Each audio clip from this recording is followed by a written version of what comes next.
अस्सलाम वालेकुम व्यूअर्स, उम्मीद करती हूँ आप सब खैरियत से होंगे, ठीक ठाक होंगे। आज मैं बनाने जा रही हूँ बहुत ही मज़ेदार से चिकन कढ़ाई, जिसके जायके और फ्लेवर को आप लोग बहुत इंजॉय करेंगे। तो वीडियो को एंड तक ज़रूर देखिएगा और साथ ट्राई कीजिएगा और ट्राई करके मुझे बताइएगा कि आपको कैसी लगी।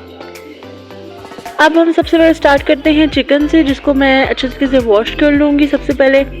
उसके बाद हमें इंग्रेडिएंट्स में चाहिए होगा अदरक लहसुन का पेस्ट, और चाहिए होगा सफ़ेद ज़ीरा 1 tablespoon. Then we have black pepper 1 tablespoon, नमक, धनिया पाउडर, लाल कुटी हुई मिर्च और हल्दी। ये सब मैंने 1 टेबलस्पून लिया। आप लोग जो है वो अपनी टेस्ट और फ्लेवर के हिसाब से ले सकते हैं। 3 टमाटर, क्योंकि इस रेसिपी के अंदर, और दही, क्योंकि इस रेसिपी के अंदर जो है वो प्याज बिल्कुल नहीं जाने वाला, इसलिए टमाटर मैंने 3 लिए हैं, 3 से 4 लिए हैं। अब हमने क्या किया है कि कढ़ाई के अंदर घी डाला, उसके बाद सफ़ेद ज़ीरा डाला और साथ ही हमने अदरक लहसुन का पेस्ट ऐड कर दिया। अब जैसे ही हमने ये ऐड किया है तो मैंने अब चिकन को भी ऐड कर दिया, और चिकन ऐड करने के बाद मैंने इसको हल्का सा हिलाना है, बहुत ज़्यादा कुक भी नहीं करना और बहुत ज़्यादा वेट भी नहीं करना।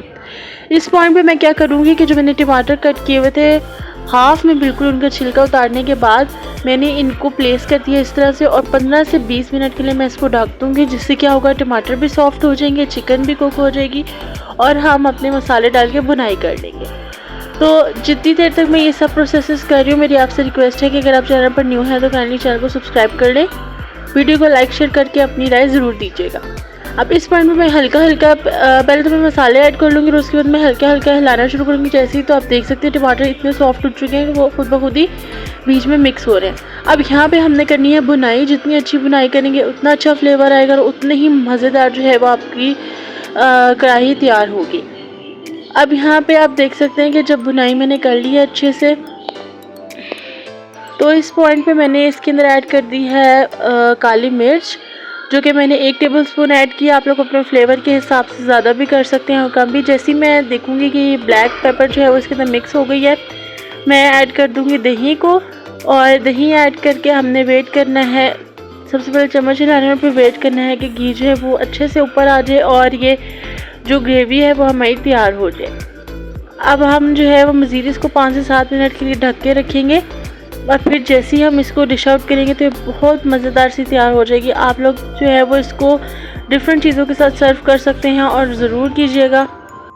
इस पॉइंट पर जो है वो हम अदरक और हरी मिर्चें ऐड कर देंगे गार्निशिंग के लिए, और साथ ही साथ धनिया भी ऐड कर देंगे। आप लोग भी किसी भी अपनी पसंद की गार्निशिंग के साथ इसको गार्निश कर सकते हैं। बेस्ट सर्व विद चटनी, आप किसी भी चटनी के साथ कर सकते हैं। मैंने आज टमाटर की चटनी बनाई थी, आप लोग ज़रूर ट्राई कीजिएगा। ट्राई करके मुझे कमेंट सेक्शन में भी ज़रूर बताइएगा, या फिर आप रायते के साथ भी सर्व कर सकते हैं। अगली वीडियो लेकर बहुत जल्द हाजिर होंगे, तब तक अपना बहुत बहुत ख्याल रखिएगा। खुश रहें, आबाद रहें, हंसते मुस्कुराते रहें और खुशियाँ बिखेरते रहें। फ़ी अमान अल्लाह।